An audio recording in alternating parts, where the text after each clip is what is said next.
5장 31절에서 32절까지입니다. 또 일렀으되 누구든지 아내를 버리려거든 이혼 증서를 줄 것이라 하였으나 나는 너희에게 이르노니 누구든지 음행한 이유 없이 아내를 버리면 이는 그로 간음하게 하며 또 누구든지 버림받은 여자에게 장가드는 자도 간음함이니라. 아멘. 오늘 마태복음 강의의 31번째 시간입니다. 오늘은 마태복음 5장 31절부터 32절의 말씀을 가지고 이혼 증서라는 제목으로 함께 나누기를 원합니다. 부제목은 간음하지 말라 2입니다. 2016년 그 통계를 보면요, 한국의 이혼율이 OECD 국가 중에 9위라고 하고요, 아시아 국가 중에서는 1위라고 이야기를 합니다. 이혼율을 이야기할 때는 두 가지 측정 방법이 있는데요. 하나는 이런 겁니다. 그의 몇 쌍이 결혼했느냐, 그 중에 몇 쌍이 이혼을 했느냐. 두 번째 방법은 결혼한 모든 쌍이 있는데 그 해에 이혼한 쌍을 또 이렇게 계산해내는 방법인데요. 우리나라는 첫 번째 측정 방법으로 합니다. 그러니까 그의 몇 쌍이 결혼했는데 몇 쌍이 이혼했다. 그런데 이 이혼율이 대한민국이 33.7%라고 해요. 그럼 세 쌍 중에 한 쌍은 이혼한다는 거죠. 결혼해서 세 쌍 중에 한 쌍은 이혼한다고 합니다.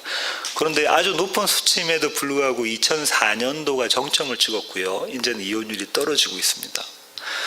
이혼율이 떨어지고 있는데 주목할 것은 어떤 부분을 주목해야 되냐면 황혼 이혼은 오히려 올라가고 있다는 거예요. 결혼생활 20년 하신 분이 20년 넘으신 분들이 이혼한다는 거죠. 이혼 사유로 이제 대한민국의 이혼 사유로 첫 번째로 꼽는 게 뭐냐면은 성격 차이입니다. 무려 46.2%가 이 이유 때문에 이혼을 합니다. 이혼하는 것의 절반이 성격 차이라는 거죠. 두 번째로는 경제 문제고요. 그게 한 11% 되고요. 세 번째로는 가족 간의 불화, 이게 한 8% 되고, 배우자의 부정, 이게 한 8%가 됩니다. 그리고 마지막으로는 정신적, 육체적 학대가 한 4% 이렇게 된다고 합니다. 교회에서 이혼에 대한 설교를 하는 것은 요즘에는 금기시되어 있죠. 왜 그러냐면 이혼한 경험을 있거나 재혼한 경험이 있으신 분들이 교회 내에 많이 있기 때문입니다. 상당수 있기 때문입니다. 혹시 이런 설교를 하면 목사님이 나에 대한 이야기를 하고 우리 가정에 대한, 우리 부부에 대한 이야기를 할까 하는 표적 설교에 의심을 받을 수 있기 때문에 아예 이 설교를 안 한다는 겁니다. 저희 교회가 속한 교단이 남침내 교단인데요. 그 미국에 있는 여러 교단 중에 아주 보수적인 교단이고요. 이혼한 목사는 자격이 없는 걸로 간주를 해버립니다. 그래서 저희가 신학교 갈 때 이혼 경험이 있느냐, 그 사유가 무엇이었느냐 이렇게 적게끔 되어져 있군요. 그걸 필터링 하고 난 다음에 목사가 되기 위한 교육을 받게 됩니다. 이런 경우를 한번 가정해 볼게요. 만약에 누군가가 목회자한테 와서 남편이 폭언을 일삼고 또 폭행을 하고 가정을 막 파탄지경으로 몰아가는데, 목사님 제가 이혼하고 싶어서 죽겠는데 이혼을 할까요 말까요 라고 물어본다면 목회자가 뭐라고 대답해야 되겠습니까? 모범 답안은 잘 압니다. 그죠? 뭐죠? 주님 의지하고 참아내십시오. 이게 모범 답안이죠. 이렇게 대답하는 목사는 그 상황과 형편을 모르는 거죠. 경험하지 못한 겁니다. 얼마나 지옥 같은 삶이라는 걸 모르는 거죠. 제 친구 중에서도 여자친구 중에서도 이혼한 경험이 있는 그런 친구들도 있고 합니다. 몇 명이 됩니다. 이런 모범 답안으로 주어지는 것처럼 이혼은 이게 말처럼 쉬운 게 아니고요. 또 그런 가정 가운데 있는 자녀들, 또 그 아내의 그 친정 가족들이 겪는 정신적인 고통, 육체적인 고통은 아주 심한 거죠. 하루하루가 지옥일 수 있기 때문에 예수 믿고 주님 의지하면서 사세요라는 것이 쉽지 않은 것입니다. 심지어 보수적인 교회는 어떻게 보냐면 그 교회에 이혼한 사람이 오게 되면 색안경을 끼고 그 사람들을 바라보게 되죠. 저 사람 이혼했대 이러면서요. 만약에 이런 경우가 저한테 이런 상담의 경우가 생긴다면 저는 노력해 보셨습니까? 예, 노력했습니다. 그럼 이혼하세요라고 대답을 해드릴 것 같아요.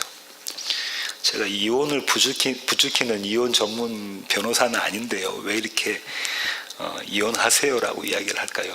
하나님은 오늘 본문에서는 예수님은 이혼하지 말라고 하셨는데 왜 저는 이렇게 이야기할까요? 오늘은 이 이혼에 관한 이야기입니다. 신학자들은 이 오늘 본문을 어떻게 이야기하냐면 이렇게 이야기합니다. 결혼이 이혼으로 마감해서는 안 된다. 왜냐하면 결혼은 하나님께서 제정하신 것이기 때문이다. 하나님 앞에서 결혼은 평생의 결합이기에 파기될 수 없는 것이다. 이렇게들 결론을 내리고요. 예수님 당시에 쿰난 공동체라고 있었습니다. 자기들끼리 모여서 마치 청교도들처럼 그런 삶을 살았던 공동체가 있어요. 그런 쿰난 공동체에서는 이혼을 어떤 경우라도 이혼은 안 된다 이렇게 주장하면서 살았던 공동체입니다. 하지만 신학자들도 인정하는 이혼의 사유들이 있는데요. 그 사유가 이런 겁니다. 한 번의 간음행위, 정혼 기간 중 아직 약혼 기간이죠. 정혼 기간 중에 부정, 그다음 근친 간의 결혼, 계속적인 난잡한 성생활 이런 것이 있을 때는 음행한 연고에 해당되니까 이혼을 해도 된다라고 신학자들이 결론을 내립니다. 오늘 본문에 대한 신학자들의 결론은 이런 거죠. 이혼을 염두에 두고 있는 사람들에게 예수님께서 오히려 결혼을 제정하신 목적을 설명하시면서 이혼하지 말라라고 권유하시고 요청하시는 것이다. 이렇게 신학자들이 결론을 냅니다. 그 신학자들의 결론이 맞는지 한번 검증해 보도록 하겠습니다. 예수님 당시에 그 유대 지방에서 이혼이라는 것이 어떤 문화를 가지고 있는지를 먼저 알 필요가 있는데요. 이혼 증서는 히브리어로 게트라고 하는데요. 이 이혼 증서에 대해서 미시나라고 탈무드 아시죠? 탈무드보다 좀 더 깊이 있게 쓰여진 율법을 해석한 책이 미시나라는 게 있거든요. 거기에 이혼에 대해서 이렇게 써놨어요. 남편과 아내가 함께 법정에 가서 3명의 재판관 앞에서 이혼 증서를 작성해야 된다. 반드시 히브리어로 작성해야 된다. 그때는 말할 때는 아람어 쓰고 그 다음에 쓸 때는 헬라어 썼거든요. 근데 히브리어로 이혼 증서를 작성해야 된다. 그렇게 하고요. 그 이혼 증서 안에 반드시 들어가야 될 것들이 뭐냐면 남편과 아내의 이름, 그렇죠? 이혼의 대상자들이 있을 거 아니에요. 그 다음에 이혼한 날짜, 그 다음에 기록 장소. 특별한 게 있는데요. 아주 좀 독특한 겁니다. 그게 뭐냐면 12줄의 토라의 문구가 반드시 들어가야 된대요. 그런 이유는 이혼 증서라는 히브리어가 게트인데 그 게트의 음가가 12예요. 히브리어는 다 그 음가를 가지고 있다고 그랬잖아요. 예를 들면 영어의 A는 1이라고 이렇게 하는 그런 음가처럼 음가를 가지고 있다는 거죠. 근데 그 음가가 12래요. 의미가 있다 하죠. 아들들의 숫자니까. 그러고 난 다음에 낮에 이혼 증서를 전달해야 되는데 증인이 보는 앞에서 남편이 아내의 손에 이혼 증서를 이렇게 쥐어줘야 된답니다. 그렇게 쥐어주는 것의 의미는 뭐냐면 이 증서가 당신이 내게서 풀려나서 자유하게 되는 의미이다. 당신은 이제 당신이 원하는 남자와 결혼할 수 있다라는 의미라는 거죠. 이 이혼 증서를 아내에게 주어지는 일들이 그 당시 예수님 당시에는 판을 쳤다고 그래요. 너무 많았다는 거죠. 성경에서 이혼의 사유를 이 사유는 이혼해도 돼라고 이야기한 곳이 있거든요. 신명기 24장 1절로 가보겠습니다. 신명기 24장 1절입니다. 앞에 화면이 뜨죠? 제가 한번 읽어보겠습니다. 사람이 아내를 맞이하여 데려온 후에 그에게 수치되는 일이 있음을 발견하고 그를 기뻐하지 아니하면 이혼 증서를 써서 그의 손에 주고 그를 자기 집에서 내보낼 것이요. 수치스러운 일이 아내에게 발견됐을 때 내가 그것을 허락하지 않는다면, 그것이 내 마음에 들지 않는다면 남편은 아내의 손에 이혼 증서를 쥐어주고 이혼해라 해도 된다라는 거죠. 뭐가 문제가 되냐면 수치스러운 일이 무언가, 이게 문제가 되겠죠. 이걸 해석을 어떻게 하느냐가 문제가 됩니다. 남편을 수치스럽게 하는 일이 도대체 뭔가? 여기에 대해서 이스라엘에는 두 개 큰 학파가 있었거든요. 그 한 학파 중에 하나가 샴마이 학파라는 학파가 있습니다. 이 학파는 아주 보수적이에요. 성경을 보수적으로 해석합니다. 그러니까 이 수치스러운 일은 아내가 음행한 거다. 그거 외에는 아니다. 중죄에 해당하는 것이다라고 해석을 하고요. 당시에 또 힐렐 학파라고 있었는데요. 이 힐렐 학파는 진보적인 입장에 서 있습니다. 이들은 어떻게 이야기하냐면 거의 모든 사유가 남편이 아내에게 마음에 안 들면 이혼 사유가 된다는 거예요. 제가 한번 그 이혼 사유들을 한번 읽어볼게요. 장로의 유전에 따라서 그들은 이렇게 해석합니다. 추하고 못난 머리카락. 아내가 추하고 못난 머리카락이 있으면 이혼해도 된다. 역겨운 냄새가 나면 이혼해도 된다. 악취 나는 호흡, 입에서 입냄새가, 그런 입냄새가 나면 이혼해도 된다. 일그러진 젖가슴, 아이를 모유 수유를 하면 젖가슴이 망가지잖아요. 일그러진 젖가슴이 있으면 이혼해도 된다. 음산하고 쌀쌀한 목소리가 있으면 이혼해도 된다. 심지어 아침 식사 준비해서 떡을 태우는 일이 있으면 이혼해도 된다. 지금 같으면 밥 태우면 이혼해도 된다는 거예요. 이거 남편에게 수치라는 거죠. 이렇게 힐렐 학파가 이혼 사유를 해석했습니다. 뭘? 수치스러운 일, 남편을 수치스럽게 만드는 일을 그렇게 해석했습니다. 당시 유대 남자들은 어떤 학파의 의견을 좋아했을까요? 100이면 100, 두 번째 의견을 좋아합니다. 그죠? 거기에 따르는 거죠. 왜 그렇죠? 또 장가 가려고 그러죠. 또 장가 가려고. 다른 여자하고 결혼해서 살려고 그러는 거죠. 그들에게 이혼 증서는 다른 여자를 취할 수 있는 합법적인 방법이에요. 수단이에요. 그것도 모세의 법을 지켜가면서. 일석이조다, 그죠?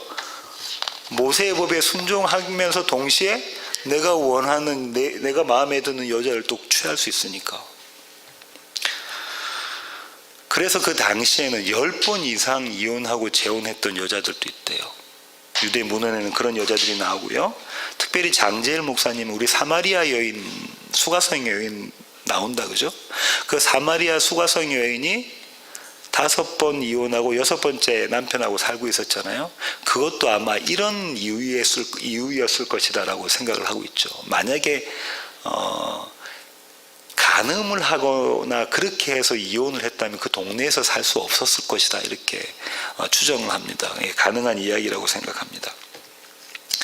이렇게 이혼이 만연해 있고 내가 남편이 원하는 여인을 취하기 위해서 이혼을 하는 것이 모세의 법을 제대로 해석하는 것이라고 그렇게 생각하고 있는 사람들 가운데 그 당시에 예수님이 등장하십니다.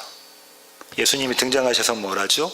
당시에 유행했던 힐렐 학파의 해석을 제껴두시고 샴마이 학파가 해석했던 것, 음행한 연고 외에 이혼하는 것은 너희가 간음하는 거야, 이렇게 말씀을 하시는 거죠.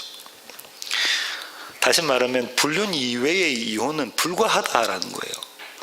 그러면 이미 이혼한 경험이 있는, 밥을 태워서 이혼시켰거나 아내를 내보냈거나 아니면 아내의 입에서 입냄새가 나서 아내를 내쳤거나 하는 사람들은 예수님의 말씀을 들었을 때 어떤 마음이 들었을까요? 지금까지 나는 뭐예요? 법을 지켰던 의인인데 예수님 앞에 딱 서니까 내가 죄인이 돼버립니다. 그죠? 나를 죄인으로 만들었잖아요. 의인에서 죄인으로 만들었으니까 그 예수님을 그냥 내버리두면 안 되겠다는 마음이 들었겠죠. 이혼한 남자뿐만 아니라 앞으로 결혼할 남자들도 그런 마음이 듭니다. 지금 찾아보시지는 않겠지만 예수님과 제자들의 얘기 사이에 그런 게 나오죠. 그럼 저 결혼 안 할래요. 왜 결혼합니까? 이렇게 제자들이 반문을 하는 장면들이 나오거든요. 그러니까 모든 남자들은 다 뭘 하고 싶다는 거예요? 내게 수치스러운 일은 내 마음에 안 드는 것은 수치스러운 것이다. 내가 왕, 내가 하나님이 되어야 되는 자리에 있는 것. 그런데 그 자리에 서 있는 자를 너 간음한 자야, 너 죄인이야 라고 예수님이 고발하니까 그것을 수용할 수가 없는 것이죠. 큰 파장이 당시에는 일어났을 거고요. 그래서 이 이혼한 남자들 뿐만 아니라 모든 유대 남자들이 예수님을 공격하고자 하는 마음이 들었겠죠. 대표로 누가 나설까요? 의인이라는 바리새인들이 나섭니다. 바리새인들이 유대 남자들의 모든 불만을 담아서 예수님을 시험하려고 합니다. 마가복음 10장 1절부터 12절까지 갑니다. 저와 여러분이 한 절씩 교독하도록 하시죠. 예수께서 거기서 떠나 유대 지경과 요단강 건너편으로 가시니 무리가 다시 모여들거늘 예수께서 다시 전례대로 가르치시더니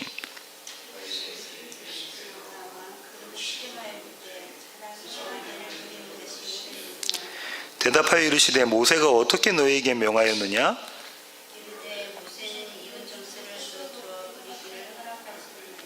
예수께서 그들에게 이르시되 너희 마음이 완악함으로 말미암아 이 명령을 기록하였거니와 이러므로 사람이 그 부모를 떠나서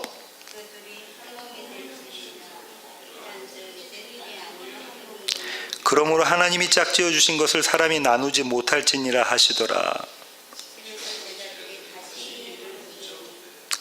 이르시되 누구든지 그 아내를 버리고 다른 데에 장가드는 자는 본처에게 간음을 행함이요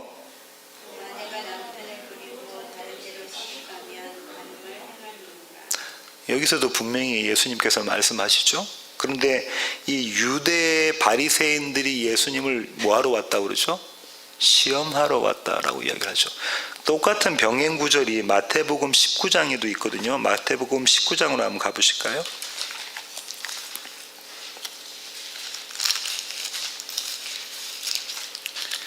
마태복음 19장 3절부터 12절까지 여기도 한번 교독하시죠. 바리새인들이 예수께 나와 그를 시험하여 이르되 사람이 어떤 이유가 있으면 그 아내를 버리는 것이 옳으니까?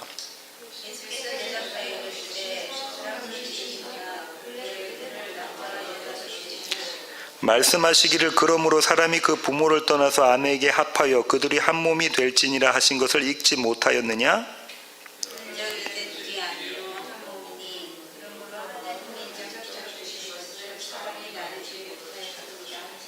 여짜오되 그러면 어찌하여 모세는 이혼 증서를 주어서 버리라 명하였나이까?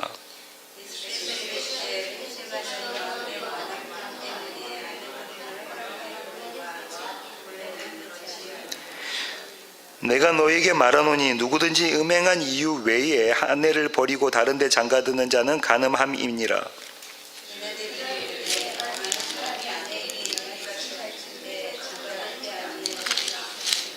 예수께서 이르시되 사람마다 이 말을 받지 못하고 오직 타고난 자라야 할지니라.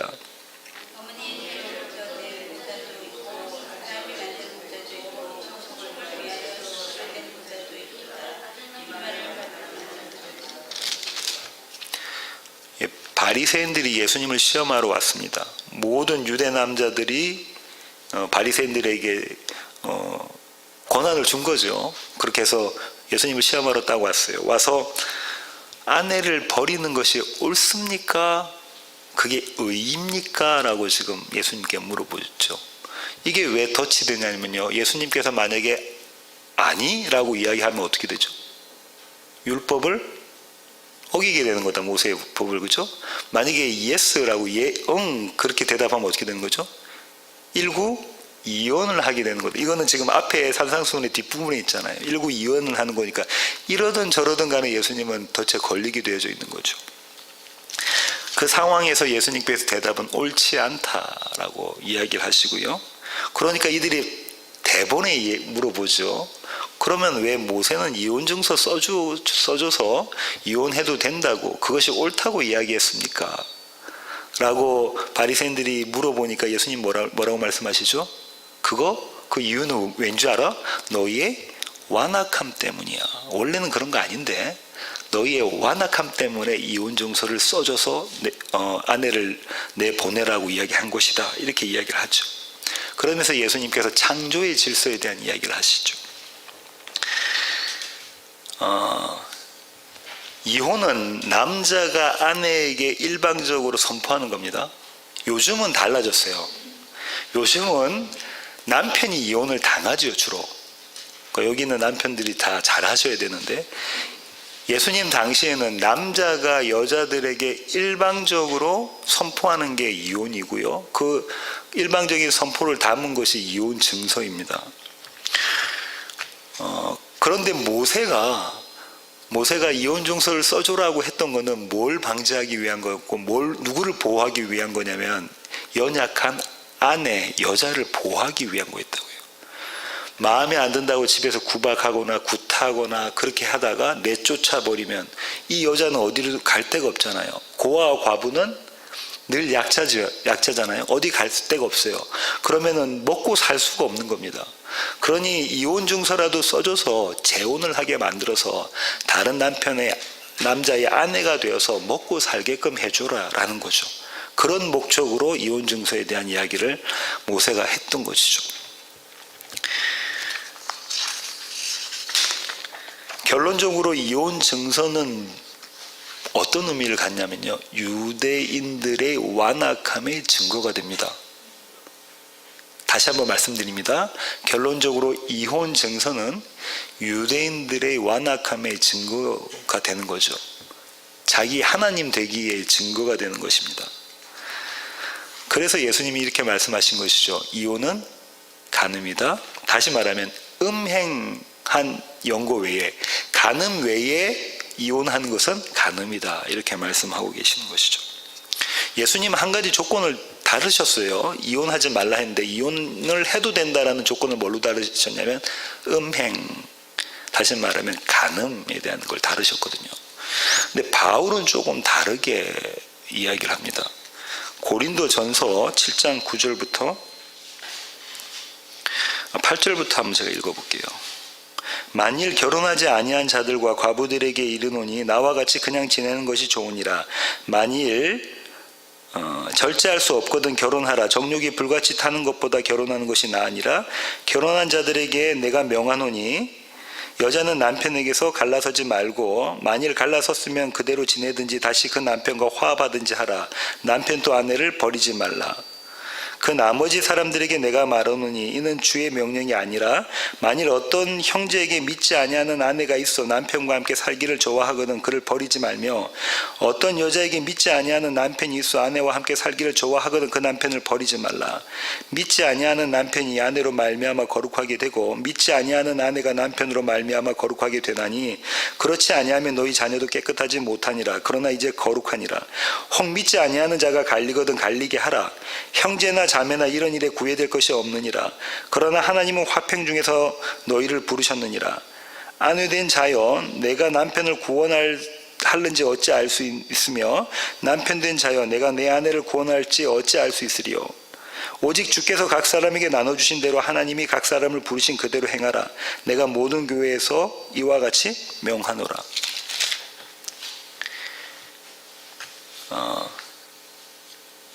요 구절이 이해가 되시죠? 믿지 않는 배우자가 원하면 이혼이 가능하다는 거죠. 예수님께서는 그 조건을 주시지 않았는데 바울은 지금 그 얘기를 하고 있고요. 그러면서 그 바울이 지금까지 이야기했던 내용의 결론은 뭐냐면 평화롭게 살아라. 세번역은 그렇게 해놨거든요. 평화롭게 살아라. 하나님께서 부르신 처지 그대로 살아라. 그렇게 이야기를 하고 있단 말이죠. 그러면 바울의 이 해석은 예수님의 해석의 정면으로 도전되는 거죠. 예수님은 뭐 하지 말랬습니까? 가늠한 경우를 제외하고는 이혼하지 마 이렇게 했는데 바울은 지금 뭐라고 하냐면 남편이 아내가 이혼을 원하면 이혼해라라고 하잖아요. 그리고 편안하게 살아라. 거기에 구애받지 말고 신앙생활 잘해라 이렇게 이야기를 하고 있단 말이죠. 바울의 권위가 예수님의 권위보다 위에 있나요? 예수님의 권위보다 앞선가요? 그렇지 않을 겁니다. 그죠? 그럼 무언가 이유가 있을 것이다. 그죠? 그러면 성경이 말하는 이혼의 의미가 뭔지를 우리가 정의할 필요가 있다 그렇습니다. 그렇죠? 신명기 24장으로 다시 가셔서요. 신명기 24장 1절부터 4절입니다. 제가 한번 읽어보겠습니다. 사람이 아내를 맞이하여 데려온 후에 그에게 수치되는 일이 있음을 발견하고 그를 기뻐하지 아니하면 이혼 증서를 써서 그의 손에 주고 그를 자기 집에서 내보낼 것이요 그 여자는 그의 집에서 나가서 다른 사람의 아내가 되려니와 그의 둘째 남편도 그를 미워하여 이혼 증서를 써서 그의 손에 주고 그를 자기 집에서 내보냈거나 또는 그를 아내로 맞이한 둘째 남편이 죽었다 하자 그 여자는 이미 몸을 더럽혔은즉 그를 내보낸 전 남편이 그를 다시 아내로 맞이하지 말지니 이 일은 여호와 앞에 가증한 거라. 너는 내 하나님 여호와께서 내게 기업으로 주시는 땅을 범죄하게 하지 말지니라. 지금 모세가 뭐라고 이야기하고 있냐면 아내가 음행했으면 간음해서 자기 수치스러운 일이 발견됐다. 그럼 어떻게 하라는 거죠? 이혼 증서를 써서 아내를 내보내라. 그런데 이 아내가 다른 남자와 재혼을 했어요. 근데 이 남자가 죽어버렸어요. 그러면 이 여자를 옛 아내죠. 엑스와이프를 다시 데리고 와서 재결합하지 마라. 그죠? 이건 하나님 앞에 가정한 것이고 약속의 땅을 더럽히는 것이다. 이렇게 이야기를 하고 있네요. 이렇게 좀 이해하기 어려운 이야기를 하고 있단 말이죠. 그런데 잘 보시면 신명기 24장 앞에 22장으로 한번 가보실까요? 신명기 22장 22절 한번 보실까요? 어떤 남자가 유부녀와 동침한 것이 드러나거든 그 동침한 남자와 그 여자를 둘 다 죽여 이스라엘 중에 악을 제할지니라. 간음하면 어떻게 하라고요? 돌로 쳐 죽이라고 그랬어요. 그럼 자보세요. 이게 율법의 모순이 됩니다. 자기 아내에게 수치스러운 일이 발견된 것, 간음한 것, 행음한 것, 그것이 발견되면 어떻게 해야 돼요? 법으로 돌로 쳐 죽여버려야 되죠. 그런데 24장에서는 또 뭐라고 이야기하고 있냐면 이혼증서 써서 내보내라라고 이야기를 하고 있단 말이죠. 무언가 모순되는 것 같다. 그죠? 율법이 모순되는 것 같은데 이것이 하나님의 심판과 하나님의 자비, 은혜의 양면성을 이야기하고 있는 것입니다. 무엇이요? 이혼증서가 그런 겁니다. 하나님의 이혼증서를 예레미야는 어떻게 해석해냈는가 한번 볼까요? 예레미야 3장 1절로 가겠습니다. 그들이 말하기를 가령 사람이 그의 아내를 버림으로 그가 그에게서 떠나 타인의 아내가 된다 하자 남편이 그를 다시 받겠느냐? 그리하면 그 땅이 크게 더러워지지 아니하겠느냐? 하느니라. 네가 많은 무리와 행음하고서도 내게로 돌아오려느냐? 여호와의 말씀이니라. 지금 예레미야 선지자가 어디에 있는 본문을 인용해 오죠? 조금 전에 저와 여러분이 읽으셨던 신명기에 있는 말씀을 그대로 인용해 온다 하죠. 그런데 이들이 누구라는 거예요? 간음한 여인이 누구라는 거예요? 이스라엘에 대한 이야기, 유대아에 대한 이야기를 지금 하고 있는 거거든요. 지금 잘 들어보세요. 남편과 간음한 아내에 대한 이야기를 하나님과 이스라엘에 대한 이야기로 예레미야가 해석하고 있습니다. 제가 그렇게 해석하는 게 아니라 예레미야가 그렇게 해석하고 있다고요. 그러고 난 다음에 8절에 이혼증서에 대한 이야기를 합니다. 예레미야 3장 8절입니다. 제레마야 챕터 3 verse 8. 내게 반역한 이스라엘이 간음을 행하였으므로 내가 그를 내쫓고 그에게 이혼서까지 주었을 때 그의 반역한 자매 유다가 두려워하지 아니하고 자기도 가서 행음함을 내가 보았노라. 지금 뭐라고 이야기하냐면 북이스라엘과 남유대가 있잖아요. 이스라엘이 간음해서 하나님께서 어떻게 하셨대요? 하나님께서 이혼증서 써서 너 가라 그랬는데 그것을 그대로 봤던 남유다가 하나님께 돌이켜 와야 되는데 어떻게 했다고요? 똑같이 간음하고 배반하는 하나님을 배반한 일을 했다는 거죠. 그들이 의지한 게 누굽니까? 아수르 의지하고 바벨론, 애굽 의지하고 세상을 의지하고 살았던 모습이었잖아요. 하나님을 의지한 게 아니고 그 모습 그대로 똑같이 하더라라는 거예요. 그러면 이 땅에 있는 모든 사람들은 다 어떻다는 거예요? 하나님께 간음한 자, 하나님을 배역한 자라는 거죠. 그들에게 하나님은 뭘 주신 거예요? 이혼증서입니다. 원래 법은 신명기 22장에 있는 법은 뭘 행하셔야 되죠? 그들에게 뭘 행하셔야 됩니까? 돌로 쳐서 죽이는 심판을 행하셔야 되는데 그러지 않으시고 뭘 하셨어요? 이혼 증서를 주십니다. 하나님의 자비가 여기 담겼죠. 내가 이혼 증서 줘서 보냈다. 이혼 증서 주서 보내신 목적이 뭘까요? 세상에서 다른 남자 만나라, 애굽 만나라, 바벨론 만나서 행복하게 살아랍니까? 아니요.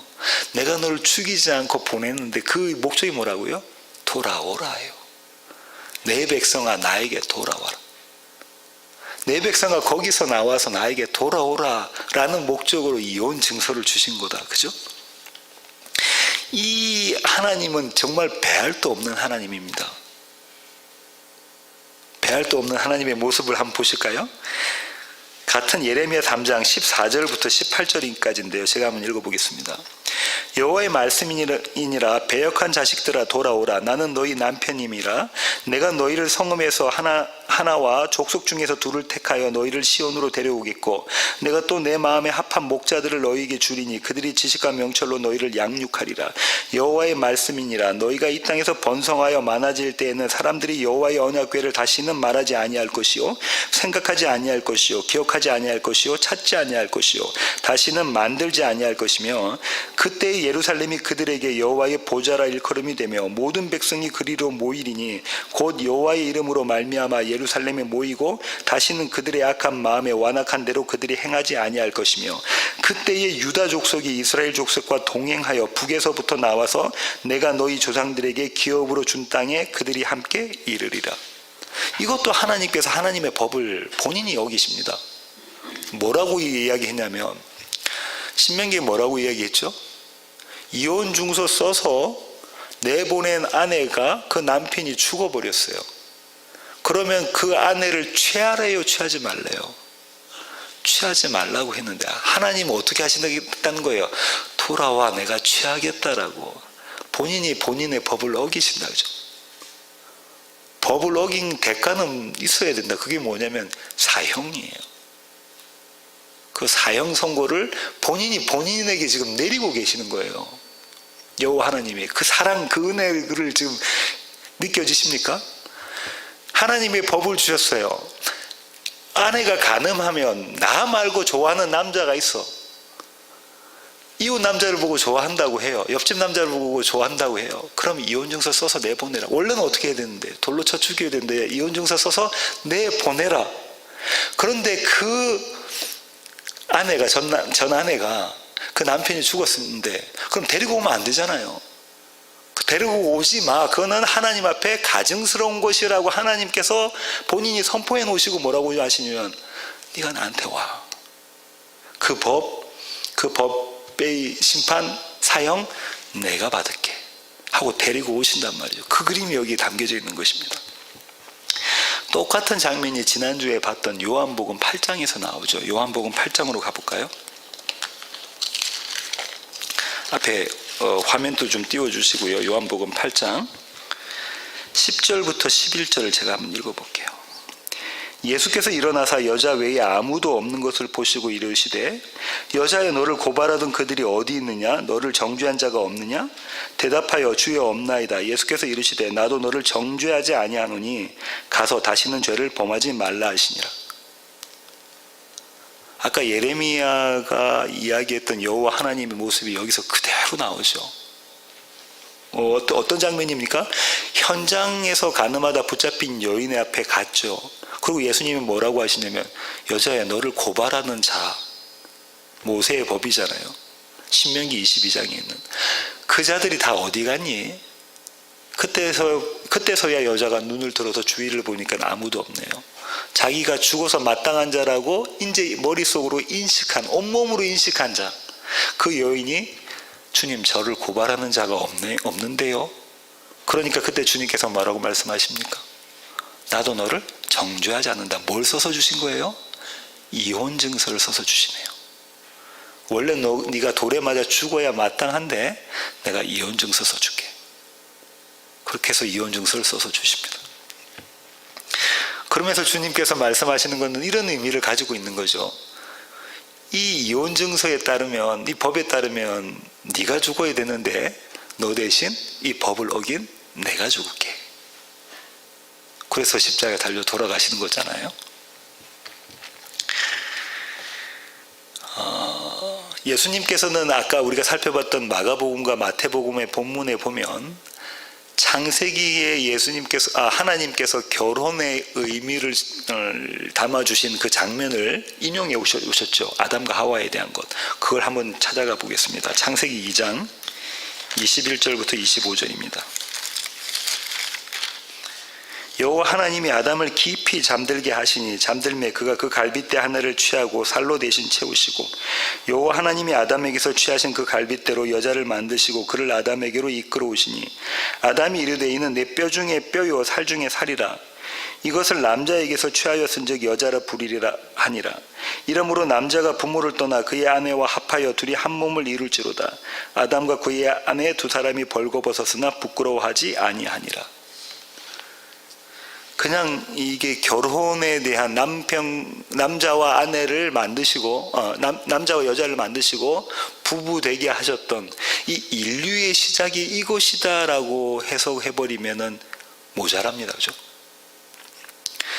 이 창세기는 전부 다 무엇을 담고 있냐면 예수 그리스도를 통한 저와 여러분의 구원이라는 복음을 담고 있다고 했잖아요. 그죠? 창세장 하나님의 언약을 실현해내시는 것이 창조라고 그랬잖아요. 그냥 복음이 곳곳에 다 심겨져 있잖아요. 빛이 있으라부터. 그럼 이거는 지금 뭐냐면 예수 그리스도를 통해서 저와 여러분 교회를 구원해내신다, 생산해내신다라는 그림이잖아요. 어디서 갈빗대를 취하죠?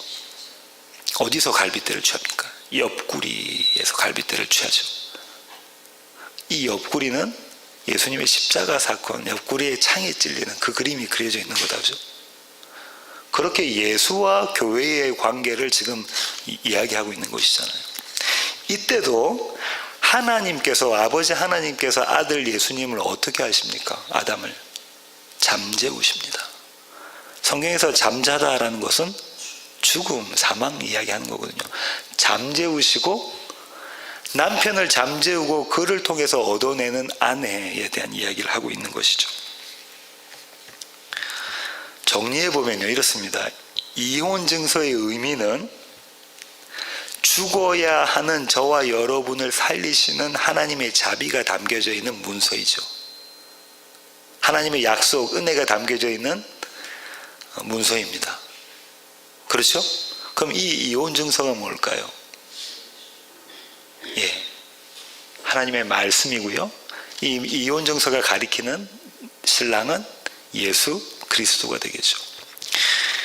다시 말씀드립니다. 이혼 증서는 하나님의 약속인 성경 66권이 되겠죠. 똑같은 의미로 결혼 증서는 뭘까요?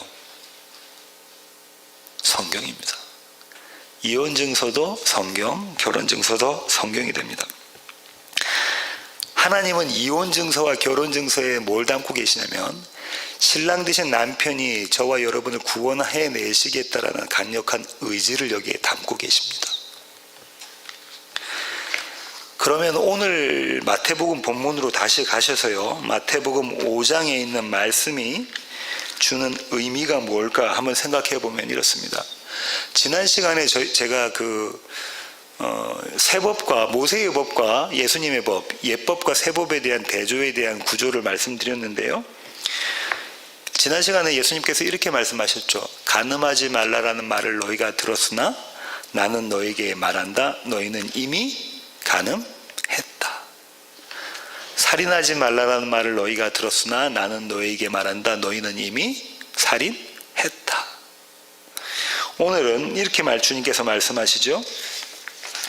이혼 증서를 주고 아내를 버리라는 말을 너희가 들었으나 나는 너희에게 말한다. 너희는 음행한 연고 없이 아내를 버렸다라는 거죠.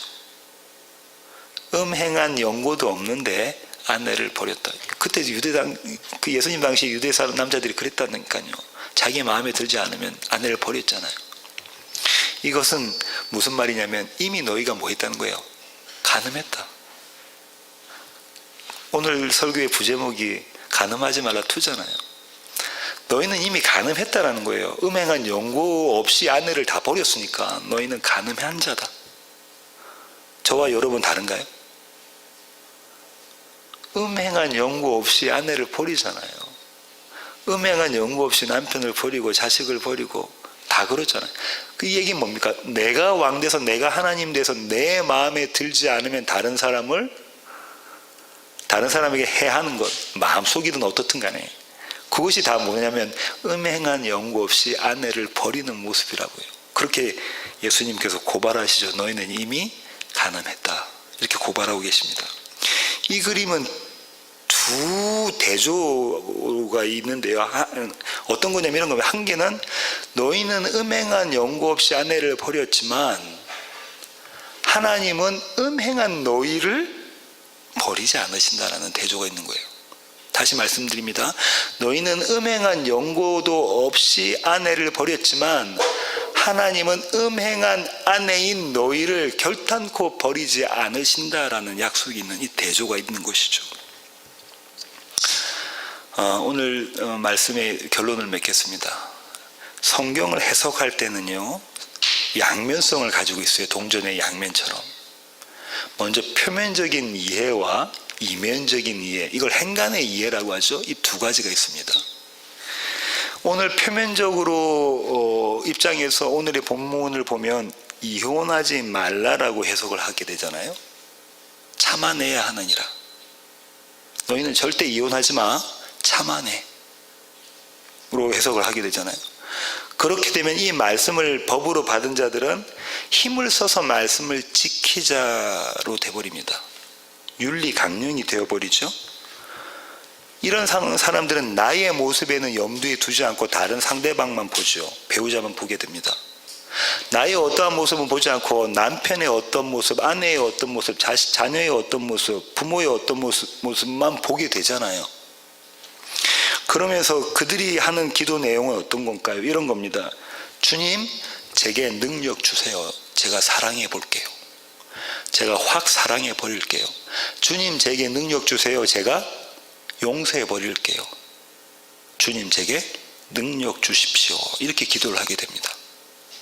주체가 누굽니까? 일의 주체가 나예요. 한번 주님께서 저한테 능력 주시면 제가 저 남자, 저 여자를 내가 사랑해 버릴게요 라는 주체가 저희가 돼버리잖아요. 그렇게 해서 사랑을 하게 되거나 용서를 만약에 하게 되면 의가 생기게 되는데 그 일을 누가 탁 차지해버릴까요? 기도한 내가 차지해버리게 됩니다. 왜요? 주님 능력 주셨지만 그건 도움만 내가 주체였기 때문에, 사랑의 주체가 되고 용서의 주체가 됐기 때문에 그렇죠. 이면, 오늘 본문을 이면으로 해석해 보면 행간의 의미는 이런 겁니다. 결코 이혼하시지 않겠다는 하나님의 약속, 하나님의 의지로 해석을 하게 되면요, 주님 제가 어떠한 자인데 주님께서 저를 용서해 주시고 돌로 쳐 죽이시지 않으시고 이혼 증서를 써주셔서 저를 살리시고 오히려 저를 받아주셨네로 인식하게 되죠. 그렇게 인식한 자는 자기 자신의 모습을 보게 됩니다. 그죠? 내가 어떤 자인지 알잖아요. 현장에서 간음하다 붙잡힌 여인이라는 모습을 알게 되잖아요. 그런 자가 드리는 기도의 내용은 어떨까요? 주님, 저에게는 사랑할 수 있는 능력이 없습니다. 주님, 저는 제 남편과 아내를 용서할 수 있는 능력이 없습니다. 주님께서 제 안에서 주님을 드러내 주세요. 그게 뭐라고요? 예수 그리스도의 계시입니다. 주님께서 제 안에서 예수 그리스도를 드러내 주세요. 그럼 우리가 도저히 할 수 없는 상황 가운데서 사랑이 일어나고 용서가 일어나면 그거 누구 건가요? 예수님 겁죠. 주님 겁니다. 제 거 아니죠. 그들이 드리는 고백은 하나님이 하셨네요. 주님이 하셨네요. 모세의 노래, 어린 양의 노래를 부르게 돼 있고 마침내 천국에 가면 주님께서 물어보실 때 뭐라죠? 제가 한 일이 뭐 있습니까? 하나도 없는데요. 왜요? 나는 나의 모습을 알고 있으니까, 내가 결단코 할 수 없는 자라는 걸 깨닫고 있으니까, 그때 드러나는 모습은 예수님이셨으니까 예수님이 하셨네요, 하나님이 하셨네요, 그렇게 고백할 수밖에 없게 되는 것이죠. 아주 작은 차이 같아 보이지만 아니요, 아주 큰 차이입니다. 이렇게 행간과 이면을 해석해낸 사람들이 아까 다시 표면적인 해석으로 돌아가서 뭘 하게 되죠? 이혼하지 말라를 실천해냅니다. 예수님이 하신 거죠. 예수님이. 오늘 설교의 마지막을 이혼 증서를 받은 한 여인을 소개하는 것으로 마치려고 하는데요. 호세아 3장으로 가겠습니다. 호세아 3장이 짧은데요, 저와 여러분이 함께 읽어보도록 하겠습니다. 호세아 3장입니다. 이혼 증서를 받은 여인의 모습인데요, 같이 읽겠습니다. 여호와께서 내게 이르시되 이스라엘 자손이 다른 신을 섬기고 건포도 과자를 즐길지라도 여호와가 그들을 사랑하나니 너는 또 가서 타인의 사랑을 받아 음녀가 된 그 여자를 사랑하라 하시기로 내가 은 15개와 보리 한 호멜 반으로 나를 위하여 그를 사고 그에게 이르기를 너는 많은 날 동안 나와 함께 지내고 음행하지 말며 다른 남자를 따르지 말라. 나도 내게 그리하리라 하였노라.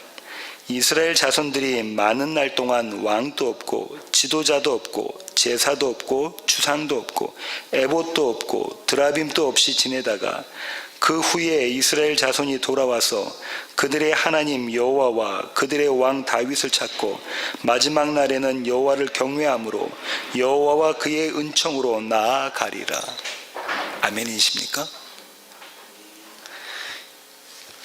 돌로 쳐 죽임을 당하는 것이 마땅한 음탕한 아내 고멜이죠. 그 아내의 고멜을 은 30냥으로 사오는 호세아, 여호수아, 예수님의 이야기잖아요. 이 놀라운 은혜를 우리의 삶 가운데 매일매일 경험하는 세워지는 교회 모든 가족이 있기를 원합니다. 기도하시겠습니다. 주님, 그렇습니다. 저희는 날마다 음행한 연고도 없이 아내를 버리고 남편을 버립니다. 내가 원하는 대로 나에게 수치스러운 것들을 이유로 해서 남편과 아내를 버립니다. 내 마음에 들지 아니하면 아내와 남편을 버립니다. 매일매일의 삶이 그런 모습들입니다.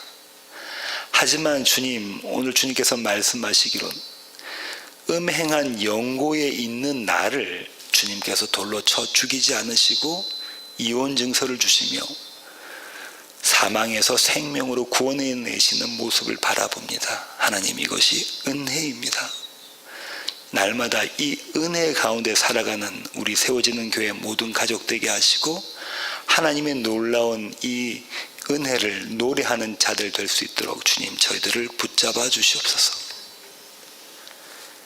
이제는 우리 주 예수 그리스도의 놀라우신 구원의 은혜와 하늘 아버지의 크고 극진하신 사랑과 우리 안에 내주하셔서 이혼 증서에 대한 참 의미를 날마다 깨달아 알아가게 하시는 성령님의 충만하심이 주님 앞에 머리 숙인 세워지는 교회 모든 지체들 머리 위에 이제로부터 영원토록 함께 하시기를 예수 그리스도의 그 귀하신 이름으로 간절히 축원하옵나이다. 아멘.